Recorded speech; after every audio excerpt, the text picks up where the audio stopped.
Location के बारे में, भारत कहाँ पर स्थित है उसके बारे में, what is the total world wide of India in world, longitude and latitude, इनकी locations, tropic of cancer, area of India, ये सब हमने पिछले पार्ट में जाना है। अब हम पढ़ने जा रहे हैं लेंथ के बारे में कि border of India, what is the length of border of India. तो चलो शुरू करते हैं।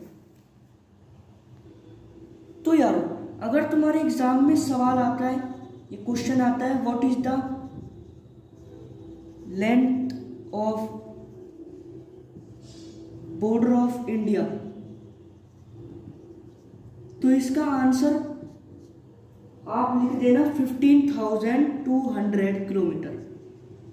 ठीक है यार, और आगे का ये लिख देना। और इसी तरीके से अगर एक सवाल आता है, व्हाट इज द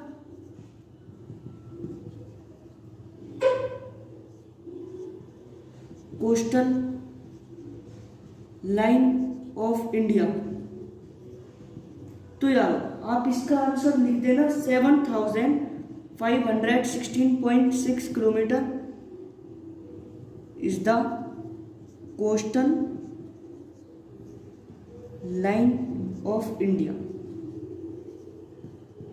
और बाकी एरिया ऑफ इंडिया और north to south length, east to west length, ये सारे मैं पार्ट 1 में क्लियर कर चुका हूँ। तो ये पार्ट 2 है, पार्ट 2 में मैं ये 2 ही क्लियर कर रहा हूँ। तो यारों अब आगे बढ़ते हैं और जानते हैं फेमस थिंग्स ऑफ इंडिया, यानी हमारा जो भारत देश है वो किस वजह से फेमस है और इसकी फेमस वस्तुएं कौन कौन सी है। तो यार India is famous for our culture, cotton, spices, epic में आप जानती हो कौन कौन सी है, रामायण, महाभारत,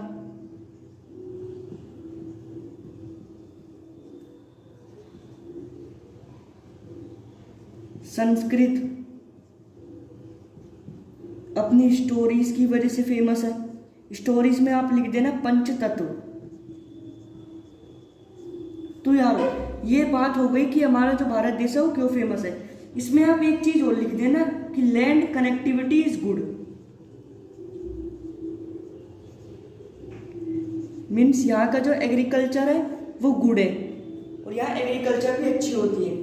ठीक है यार, तो चलो अब इससे आगे बढ़ के एक बार इसके फीचर्स के बारे में और जान लेते हैं।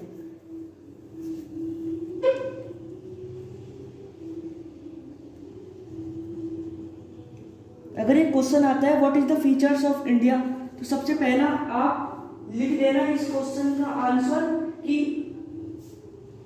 इंडिया इज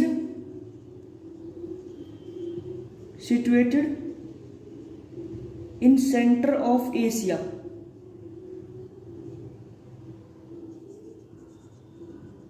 और दूसरा आप लिख देना कि large coast line is Asia.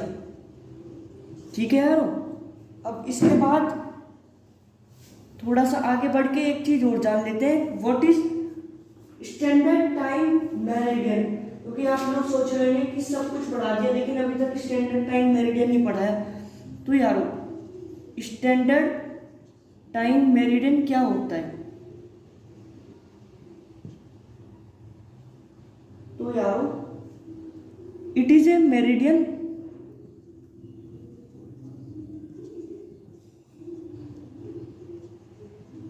that are used for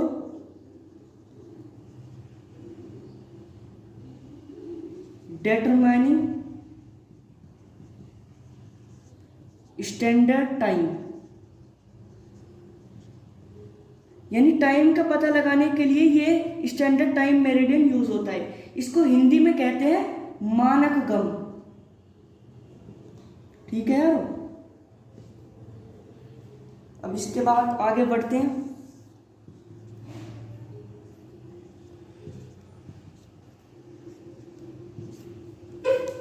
इसके बाद अब आगे बढ़ते हैं और अपना लास्ट कॉन्सेप्ट क्लियर करते हैं इस चैप्टर का, अवर नेबरहुड कंट्रीज।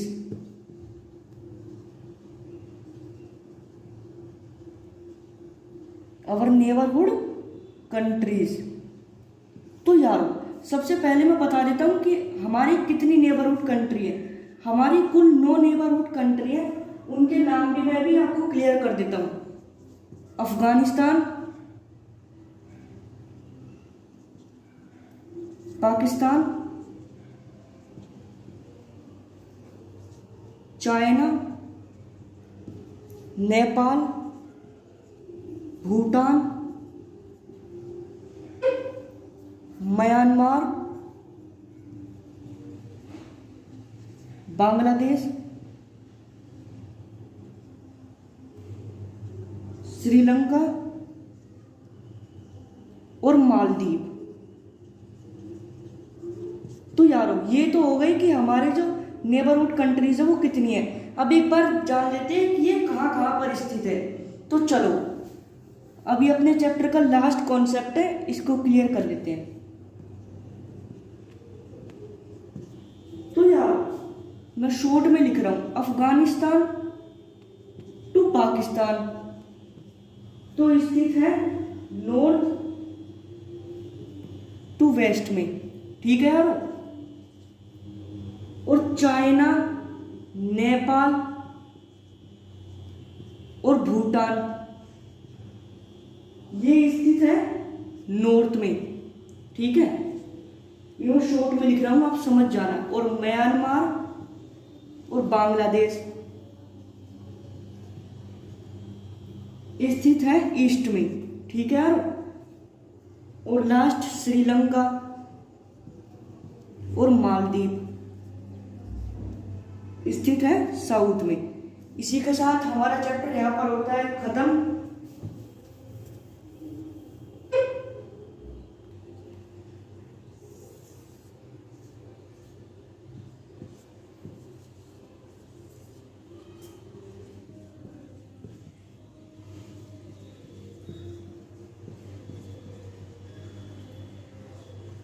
तो यारो ये चैप्टर होता है खत्म। तो फिर मिलते हैं अगले चैप्टर में, तब तक के लिए नमस्कार।